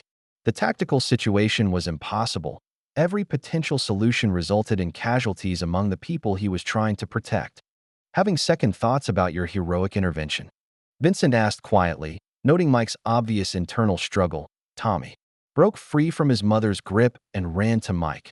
wrapping his small arms around the former champion's waist. "Don't let them take us," he pleaded. "Please don't let them hurt my mom." The words hit Mike like a physical blow, and for a moment his legendary composure cracked. Here was a child who had already suffered enough, begging him to save the only family he had left. Around the gym, other children looked at him with the same desperate hope, believing that Iron Mike Tyson could solve any problem with his fists. But Vincent had built a trap where violence would only make things worse, where every heroic impulse would result in innocent blood. The corrupt detective watched Mike's internal struggle with obvious satisfaction, knowing he had turned the champion's greatest strength, his protective instincts, into a weapon against him. "Decide now, hero," Vincent said, checking his expensive watch. "Mr. Torino is waiting, and he's not known for his patience with people who waste his time." As Vincent's men moved the hostages toward the van, Mike faced the darkest moment of his life. Trapped between his legendary fighting ability and the knowledge that using it would doom the very people he was trying to save, the van's engine revved impatiently, and Vincent smiled with the cold satisfaction of a predator who knew his prey had no escape routes left. Mike raised his hands in apparent surrender as Vincent's men moved efficiently to secure the gym and its terrified occupants. The weight of impossible choices pressed down on him like a physical force. Every instinct screamed for action, but wisdom demanded restraint. One wrong move would transform a hostage situation into a massacre. "Smart choice, Mr. Tyson," Vincent said with obvious satisfaction. "I was beginning to think your reputation for intelligence was greatly exaggerated." As the hostages were herded toward the back exit, Mike's mind shifted into the analytical mode that had made him a champion. He began cataloging details with the precision of a seasoned fighter studying an opponent, the positions of Vincent's men, their weapons, their attention patterns, potential weaknesses in their coordination. "Don't try anything stupid," one of the gunmen warned as Mike moved past him. "We know all about your speed, but bullets are faster." Mike nodded submissively while memorizing the man's face, his stance, the way he held his weapon. Amateur grip, overconfident posture, probably hadn't been in a real firefight. Information filed away for future use. Outside, the van's interior had been modified for prisoner transport. Bench seats along the walls, no windows, reinforced doors that locked from the outside. As families were loaded inside with military efficiency, Mike caught Irv's eye across the crowd. The federal agent's expression was grim but determined. Despite being held at weapon point by Rex, Irv managed to mouth silently. 6 hours. His backup wasn't coming soon enough to help, but Mike understood the subtext. They were on their own, but they weren't without resources. "Comfortable accommodations," Vincent remarked as the last hostages were secured. "Mr. Torino believes in treating his guests with appropriate hospitality." The van's doors slammed shut with mechanical finality, plunging the interior into claustrophobic darkness. Children whimpered quietly while parents tried to provide comfort they didn't feel themselves. The engine roared to life, and the vehicle began moving through Queens traffic toward whatever nightmare awaited them. But Mike wasn't in the van. During the loading process, he had deliberately positioned himself near a gap between two of Vincent's men, using his smaller stature to slip into the gym's shadows while everyone's attention focused on securing the more obvious threats. Years of prison experience had taught him how to become invisible when survival demanded it. Now he crouched behind the gym's boiler room, listening as Vincent's remaining men swept the building to ensure it was clear. His phone, somehow overlooked. During the weapons check, buzzed silently with missed calls from his security team, his management, even his old trainer Cuz D'Amato's nephew, who still checked on him occasionally. Mike scrolled through his contacts, looking for someone who could provide immediate help. Police were compromised. FBI would take hours to mobilize, and Vincent had already demonstrated his reach into federal agencies. But boxing had given Mike connections that existed outside official channels. People who owed him favors, who respected his legend, who would act without asking questions. That he found the number he was looking for. Marcus Williams, former Navy SEAL who now provided security for high-profile boxing events. Marcus had saved Mike's life during a particularly ugly incident 3 years ago, and the debt had never been repaid. The call connected on the first ring. "Iron Mike." Marcus's voice was instantly alert. "What's the situation?" "I need help." Hostage situation, organized crime, police involvement compromised. Mike kept his voice barely above a whisper. Innocent families, including kids. Location Queens, warehouse district likely destination. How many hostels? At least 8 that I've seen, probably more. Professional operation, federal agent compromised. Marcus was quiet for exactly 3 seconds, the time it took a professional warrior to assess tactical options. I can have. For operators on scene in 20 minutes. What's your play? Mike looked at the gym around him, studying the layout with new eyes. I'm going after them myself. Need you to provide backup and extraction for civilians. Mike, that's suicide. Let us handle the assault. No. Mike's voice carried absolute finality. These people are in danger because of me. I finish what I started. After ending the call with Marcus, Mike moved through the abandoned gym like a ghost, every shadow and corner suddenly taking on tactical significance. The familiar training space had been transformed in his mind from a place of education to a battlefield requiring strategic analysis. Years of therapy, anger management, and spiritual development had taught him that his greatest weapon wasn't his fists, it was his mind. The Mike Tyson who had terrorized heavyweight division with pure aggression was gone, replaced by someone who understood that true strength came from discipline, planning, and protecting others rather than destroying them. He found Vincent's tablet, carelessly left behind in the confusion, and scrolled through months of surveillance data. The scope of the criminal operation was staggering. Detailed profiles on more than 200 families, financial records, blackmail material, even architectural plans for buildings throughout the neighborhood, but the tablet also contained something Vincent hadn't intended to leave behind. GPS tracking data showing the exact location of Torino's warehouse facility. Mike memorized the address, then used the device to access building schematics through the city planning database. Old factory converted to storage facility, multiple entrances, basement level with loading docks. His tactical analysis continued.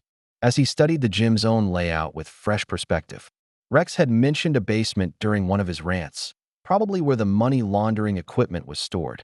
Mike found the access stairs behind a locked door that yielded easily to his shoulder. The basement revealed the true scope of the operation.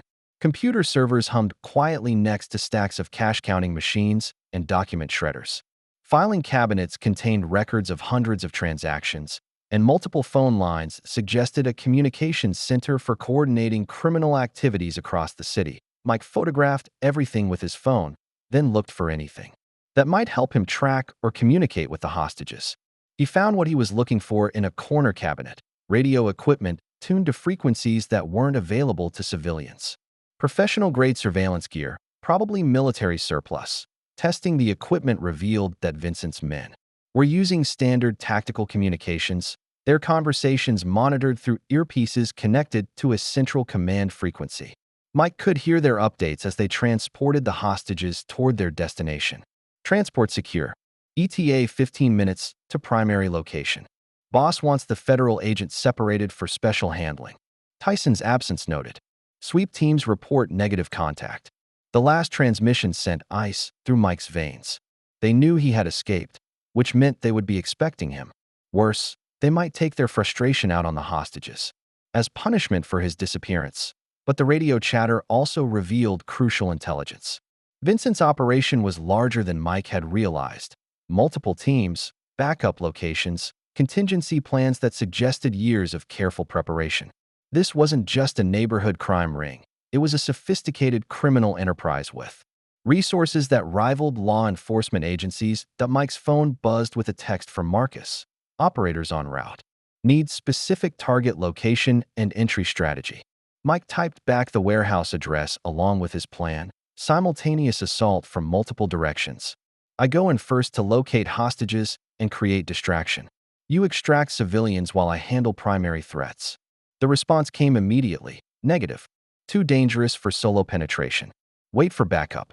But Mike was already moving toward the gym's exit, his mind completely focused on what needed to be done. He had spent his entire boxing career facing opponents who were bigger, stronger, or more experienced, winning through superior preparation and absolute commitment to victory. This would be no different. His phone rang as he reached the street. Marcus again, probably calling to argue about tactics. Mike let it go to voicemail and disappeared into the Queen's night, moving toward a confrontation that would determine whether the legend of Iron Mike Tyson was built on more than just devastating punches. Behind him, the gym stood empty and dark, but its basement continued humming with electronic evidence of crimes that stretched back years. Soon, federal agents would find that evidence and use it to dismantle Vincent's entire operation, if there was anyone left alive to benefit from their discoveries. Mike was 3 blocks from the gym when his phone buzzed with an unexpected text. From a number he didn't recognize. "Mr. Tyson, this is Derek Mason. We want to help." More messages followed in rapid succession from different numbers, students from the gym who had managed to keep their phones hidden during the chaos. Jennifer Walsh reported that she had followed the van from a safe distance on her bicycle. Tommy's friend Marcus Chun had accessed the gym's security cameras remotely using skills learned in computer class. "We saw what you did for Tommy," read another message from Derek. "Teach us how to fight back." Mike ducked into an alley and called Derek's number. The teenager answered immediately, his voice filled with nervous determination. "Mr. Tyson, we're at Jennifer's house 2 blocks from the gym. Her dad's a security guard, and he's got equipment we can use." "This is too dangerous," Mike replied. "These aren't playground bullies. They're professional criminals with guns." "So we're the guys in your old neighborhood," Derek shot back. "You didn't let that stop you from becoming champion. Don't let it stop us from helping our friends." The argument hit Mike with surprising force. These kids had internalized his earlier lessons about standing up to bullies and protecting people who couldn't protect themselves. They were offering to risk their lives based on principles he had taught them less than 2 hours ago. "What kind of equipment?" he asked reluctantly. "Surveillance stuff, communication gear, even some night vision cameras. Jennifer's dad works security for a construction company. They use this stuff to watch job sites." Mike found himself reconsidering his tactical approach. Professional criminals expected to face other professionals, police, federal agents, rival organizations. They wouldn't be prepared for a coordinated assault involving teenage students who knew the neighborhood better than any outside force. "Listen carefully," he said. "I need eyes on the warehouse district, communication support, and distraction capabilities. But nobody, and I mean nobody, gets within 2 blocks of the actual building. You provide intelligence and support, nothing more."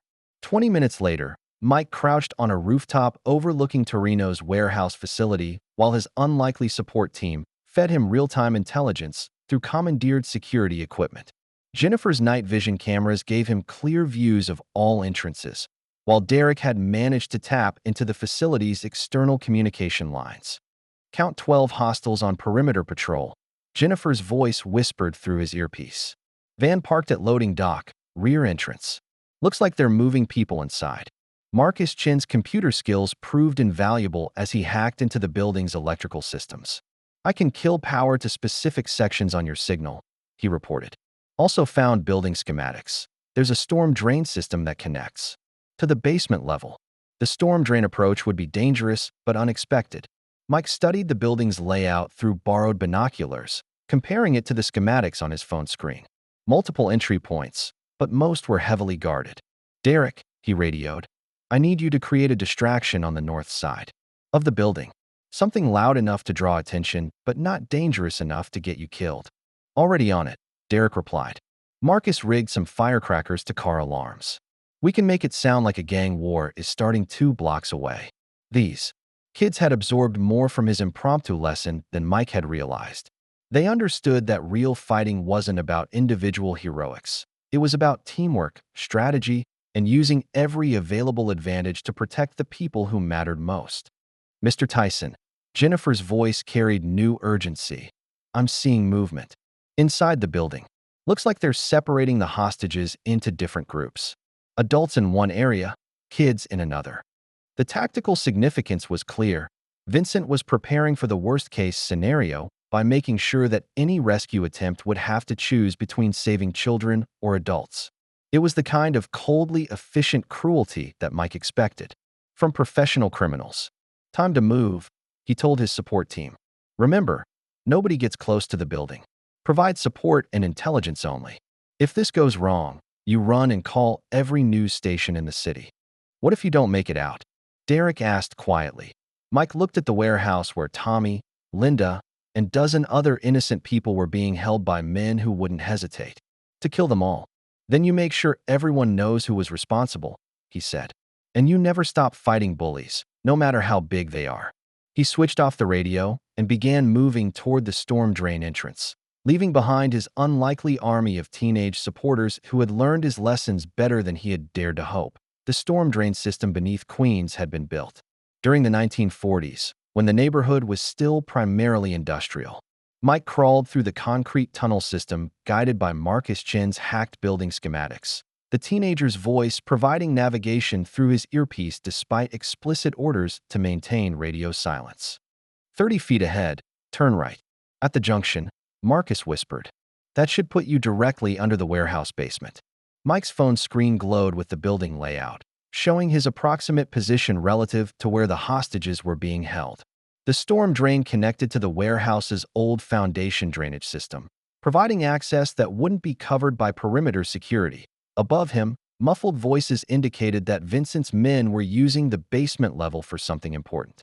Mike pressed his ear against the concrete ceiling, trying to distinguish words from the general murmur of conversation. Federal agents secured in the north corner. Boss wants the Tyson situation resolved before. Burn the whole place. When we're finished, the last fragment sent ice through Mike's veins. Vincent's plan wasn't just to eliminate witnesses. He intended to destroy all evidence of the criminal operation by incinerating the warehouse with everyone inside. The hostages weren't prisoners. They were victims awaiting execution, Mike found. The drainage access point Marcus had identified, a maintenance grate that opened into the basement level. Years of rust had weakened the metal enough that his strength could force it open, but the noise would certainly alert anyone nearby. He switched his radio to Derek's frequency. "Need that distraction now. Make it big." Seconds later, the night exploded with sound from the north side of the building. Car alarms shrieked in sequence while firecrackers provided the staccato rhythm of automatic weapons fire. Derek had outdone himself. The cacophony sounded like a full-scale gang war was erupting in the street.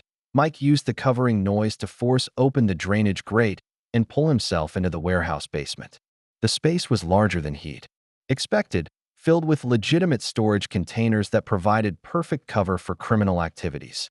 Voices shouted overhead as Vincent's men responded to the external distraction. "I in the corner," exactly where the radio chatter had indicated. Mike found Irving Goldman tied to a chair with professional restraints. The federal agent's face showed signs of interrogation, but his eyes were alert and angry rather than defeated. "Took you long enough," Irv whispered as Mike cut his bonds with a box cutter found among the storage supplies. "Where are the others?" "Main floor, separated into two groups like your kids reported. Vincent's planning to kill everyone and torch the building to destroy evidence. We've got maybe 20 minutes before he gets impatient." Irv struggled to his feet, his movements stiff from hours of restraint, but his determination intact. "I've been gathering intelligence while they worked me over. This operation is bigger than we thought. Connections to city government, police departments, even federal agencies." Vincent wasn't bluffing about his reach. Mike handed Irv a second box cutter while studying the basement layout. "Can you get to the electrical systems? My support team says they can coordinate a power outage from outside." "Your support team?" "The kids from the gym. They're providing intelligence and communication support." Irv's weathered face showed something between admiration and disbelief. "Those teenagers are running tactical support for a hostage rescue." "They learned fast," Mike replied grimly. "Faster than I expected." The federal agent moved toward a bank of electrical panels while Mike prepared for the most dangerous part of his plan, getting upstairs to locate the hostages without alerting Vincent's security teams. "Mike," Irv called softly. "Vincent's got at least 15 men up there, all armed, all professional. This isn't like the gym. They'll shoot first and worry about explanations later." Mike checked his phone one last time, memorizing the building layout and his team's positions. Marcus had managed to maintain surveillance on all external approaches. Jennifer was monitoring police radio frequencies for any sign of official response, and Derek was preparing secondary distractions if needed. "I've been outnumbered before," Mike said quietly. "The trick is making sure you're never outfought." He moved toward the stairs leading to the main floor, where Tommy, Linda, and a dozen other innocent people were waiting for rescue they probably didn't believe would come. Behind him, Irv began working on the electrical systems that would plunge the warehouse into tactical darkness when the moment was right. Mike's radio crackled with Jennifer's voice. Movement on the west entrance. Vincent just arrived with 3 more men. They're carrying what looks like accelerant. The timeline had just compressed dramatically. Vincent was preparing to execute his final solution, which meant Mike had minutes rather than hours to save lives that depended entirely on his ability to be the champion he'd once been. But this time, victory wouldn't be measured in knockouts or championship belts. This time, it would be measured in innocent people walking out alive. Mike moved up the basement stairs with the fluid silence of a predator stalking prey, each step calculated to avoid the creaking boards that might alert Vincent's security teams. Through his earpiece, Marcus Chin's whispered updates provided real-time intelligence on guard positions and patrol patterns. 2 men at the north entrance, 3 covering the hostage areas. Vincent himself is in the center with what looks like gasoline containers, Marcus reported. Irv should have power control in 30 seconds. Mike reached the main floor and pressed himself against a concrete pillar, studying the warehouse layout through the gaps between storage containers. The hostages were exactly where Jennifer had reported, families huddled together in 2 separate groups, children in one area, adults in another. The tactical cruelty of the separation was designed to paralyze any rescue attempt with impossible choices. Tommy sat with the other children, his small frame dwarfed by teenagers who looked equally terrified. Linda was in the adult group, her eyes constantly searching for her son across the 30 feet of open space that might as well have been an ocean. Rex knelt nearby, his earlier remorse replaced by obvious terror as he realized the full scope of Vincent's final solution. Power in 10 seconds. Irv's voice crackled through the radio. Get ready. The warehouse plunged into darkness as Marcus cut the electrical systems from his remote location. Emergency lighting kicked in immediately, but the reduced visibility gave Mike the tactical advantage he needed. Vincent's men shouted in confusion while their eyes adjusted to the sudden change. Mike exploded from concealment with the legendary speed that had made him the youngest heavyweight champion in boxing history. His first target was a gunman positioned between him and the children. A precise uppercut to the solar plexus folded the man in half before he could raise his weapon. Contact! Contact! Someone screamed into their radio as Mike disappeared back into the shadows between storage containers. The warehouse erupted into chaos as Vincent's remaining men tried to locate and neutralize the threat while maintaining control of their hostages. Mike used their confusion to methodical advantage, appearing from unexpected angles to eliminate threats with clinical precision. A 40-pound dumbbell, thrown with championship accuracy, dropped a second gunman before he could target the children. Mike rolled behind a weight bench as automatic weapons chewed chunks from the concrete floor where he'd been standing. Spread out. Find him. Vincent's voice cut through the gunfire, but his authority was cracking under pressure. Mike's next attack came from above. He had climbed onto a storage container and dropped down behind 2 guards with devastating effect. His hands, trained through decades of professional fighting, found pressure points that shut down central nervous systems faster than bullets could be fired. Jesus Christ, he's everywhere, one of the surviving gunmen screamed. Mike grabbed a jump rope from scattered gym equipment and used it to bind an unconscious opponent, then hurled a weight plate like a discus at another gunman who was taking aim at the adult hostages. The improvised projectile caught the man in the chest with enough force to lift him off his feet. The battle was brutal but decisive. Mike's legendary explosiveness, combined with ring intelligence honed through thousands of hours of training, overwhelmed opponents who relied on intimidation rather than skill. Each strike was calculated for maximum effectiveness while minimizing risk to the hostages caught in the crossfire. Vincent's voice cracked with desperation as his professional operation disintegrated. Kill them all. Burn everything. We're done here. But as Mike moved toward the final confrontation, Vincent's hand closed around a backup weapon that had been hidden for exactly this kind of emergency. The corrupt detective's last desperate act was about to threaten everything Mike had fought. To protect that, Vincent's backup pistol gleamed dully in the emergency lighting as he raised it toward the group of terrified children. His professional composure had completely shattered.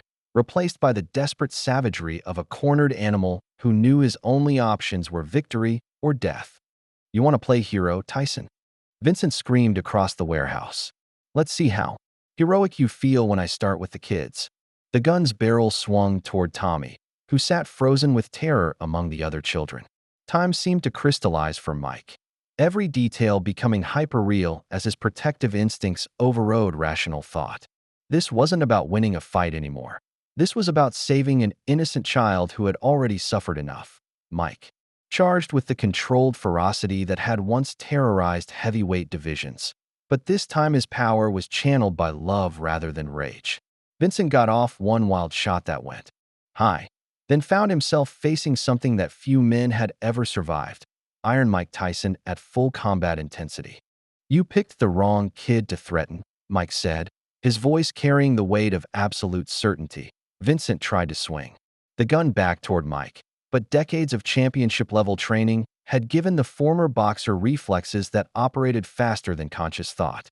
Mike's left hand clamped down on Vincent's wrist with crushing force while his right delivered an uppercut that lifted the corrupt detective onto his toes. "This is for every family you terrorized," Mike said quietly, landing a combination that drove Vincent backward into a storage container. Vincent tried to taunt his way out of destruction, bringing up Mike's past struggles, his legal troubles, his failures as a husband and father. But Mike had learned to transform his darkness into protective purpose rather than destructive rage. "You think you're better than me?" Vincent gasped, blood streaming from his nose. "You're just another thug who got lucky. When this is over, I'll destroy everyone you care about." Mike's response was delivered with the clinical precision of a surgeon removing cancer. "The difference between us is that I learned to fight for other people.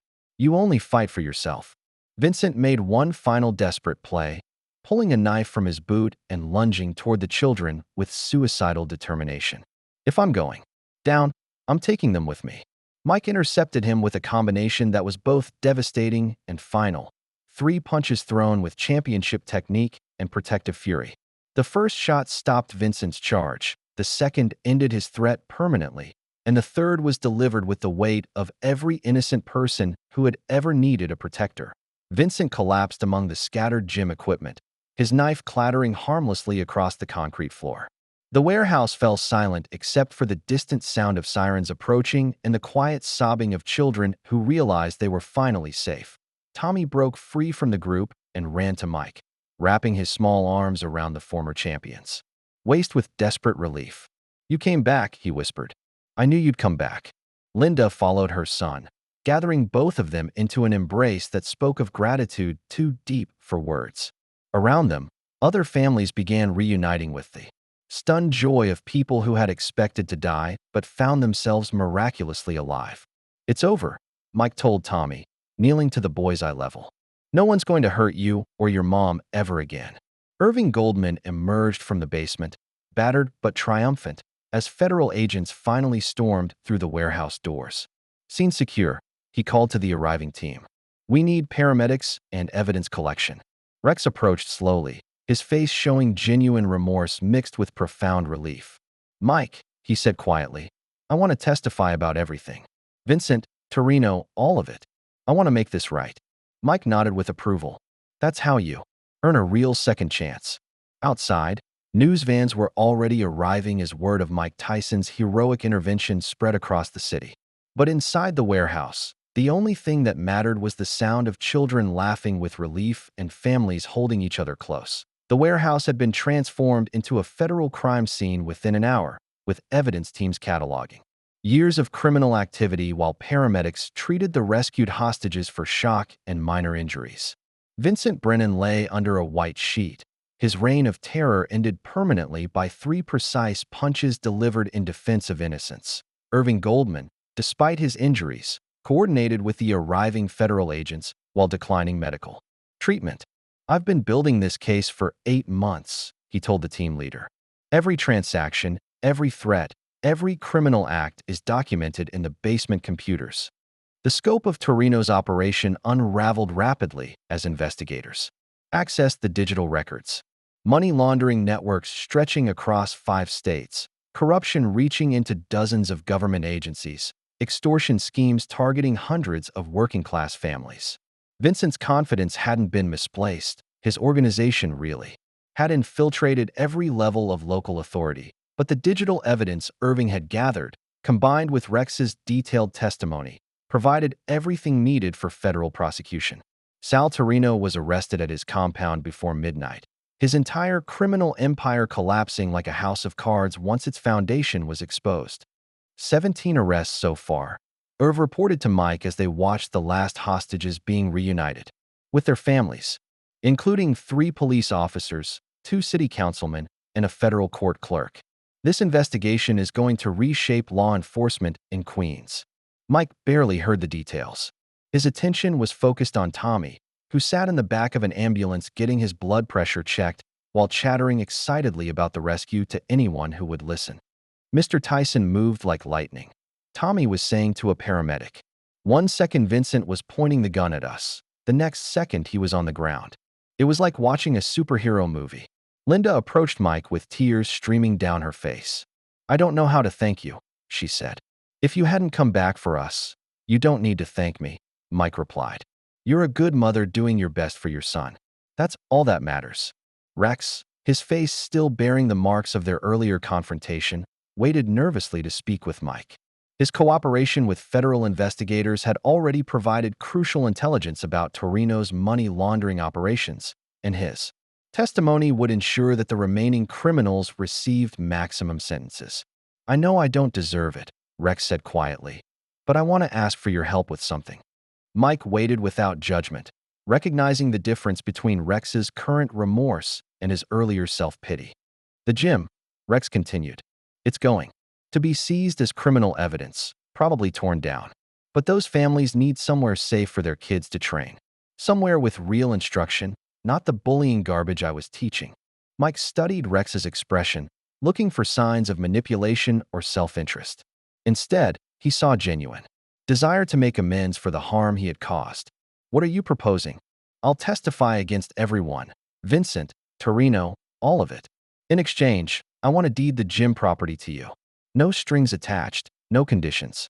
You could rebuild it the right way, teach kids what strength really means. The offer caught Mike off guard.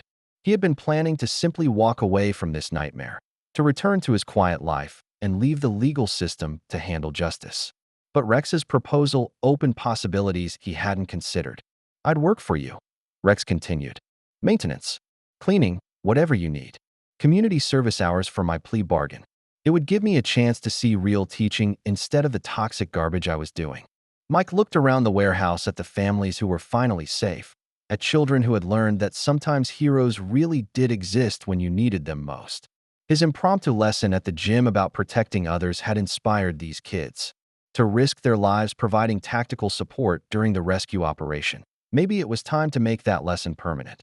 We'll talk about it when the lawyers are finished, Mike said. But Rex, if we do this, we do it right.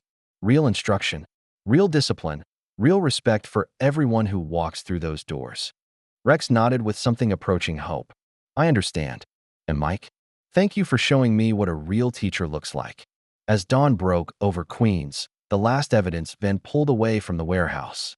The Torino organization was finished, Vincent's corruption network was exposed, and a dozen families were safe because one man had decided that protecting children was more important than protecting himself. Mike Tyson walked into the morning light with Tommy's small hand in his, already planning the lessons he would teach. In a gym rebuilt on the foundations of respect rather than fear. 6 months later, construction workers put the finishing touches on a large sign reading, Tyson's Training Ground, building champions of character. The morning sun gleamed off fresh paint and new equipment as Mike surveyed the transformation of what had once been Rex Brennan's House of Horrors. The renovated gym bore no resemblance to its predecessor. Clean mats covered floors that had been completely refinished, modern equipment replaced the dangerous relics, and motivational posters featured images of legendary fighters alongside quotes about respect, discipline, and protecting others. Most importantly, large windows had been installed to ensure that everything happening inside was visible to the community outside. Linda Kowalski unlocked the front door with the confident efficiency of someone who had found her true calling. As head coordinator, she managed schedules, maintained equipment, and ensured that every student received the individual attention they deserved. Her organizational skills, undervalued in her previous jobs, had proven invaluable in creating a training facility that served more than 200 students from across Queens. "Good morning, Mr. Tyson," she called with a smile that had become permanent over the past few months.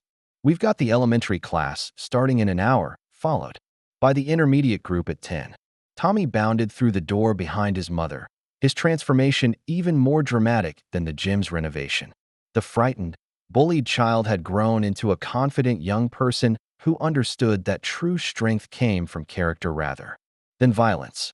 Under Mike's patient instruction, he had developed solid boxing fundamentals, but more importantly, he had learned to stand up for other kids who faced bullying. "Ready for today's lesson, champ?" Mike asked, adjusting Tommy's hand wraps with the gentle precision that had become his trademark teaching method. "Always ready," Tommy replied with a grin. "Derek's bringing his little sister today. She's been having trouble with some older kids at school." Irving Goldman emerged from the equipment room carrying focus pads and wearing the satisfied expression of someone who had found the perfect retirement activity. Officially recovered from his injuries and retired from federal service, Irv worked as assistant coach, teaching strategy and wisdom to complement Mike's technical instruction. "Morning, Iron Mike," Irv said with the easy familiarity of shared combat. "The advanced class has been asking about defensive combinations. Think you could demonstrate some of that peekaboo footwork?" Even Rex Brennan appeared from the maintenance area, his community service hours having evolved into genuine employment as the gym's facilities manager. The transformation in his character had been as complete as his brother's destruction. Where Vincent had represented corruption using authority for evil, Rex now embodied redemption through service to others. "Equipment's all checked and ready," Rex reported, "and I wanted to thank you again for letting me stay. This place has given me something I never had before." "What's that?" Mike asked, though he suspected he knew the answer. "Purpose," Rex replied simply. "The chance to see real strength instead of just talking about it." The gym's first students began arriving. Children from across the neighborhood who came not just for boxing instruction, but for the character development that Mike emphasized above all else. They ranged in age from 6 to 16, boys and girls. From every ethnic background, united only by their desire to learn what it meant to be truly strong. Mike gathered them in a circle on the main mat, just as he did every morning, for the daily lesson that began each training session. "Who can tell me what we learned yesterday about real strength?" he asked the assembled students. Tommy's hand shot up first. "Real strength isn't about how hard you can hit. It's about how much you can take and keep protecting those who need you." "That's right," Mike said, his voice carrying the warmth of a teacher who genuinely loved his work. "And why do we learn to fight? To protect people who can't protect themselves," the students chorused. "And what do we never do? We never hurt people weaker than us." Mike smiled as he looked around the circle of eager faces. These children would grow up understanding that power came with responsibility, that strength was measured by service to others, that true champions were made through character rather than conquest. "Let's get to work," he said, leading them through warm-up exercises that emphasized technique over aggression. Outside, the Queens neighborhood looked a little brighter, a little safer, protected by the knowledge that heroes could emerge from the most unlikely places. Parents dropped their children off with complete confidence, knowing they would receive not just fighting instruction, but moral education from a man who had learned to transform his own darkness in a protective light. As the morning training session began, Mike caught his reflection in the gym's new mirrors and saw not the feared destroyer he had once been, but the protector he had become. Tommy landed a perfect combination on the heavy bag, and Mike grinned with paternal pride. "That's it, champ," he called out. "Your father would be proud." The final image was of Mike's weathered hands adjusting Tommy's stance with infinite patience. The cycle of teaching and protection continuing in a place where strength was measured not by fear inflicted, but by hope inspired. If you liked the story, please watch another story on our channel and subscribe to the channel.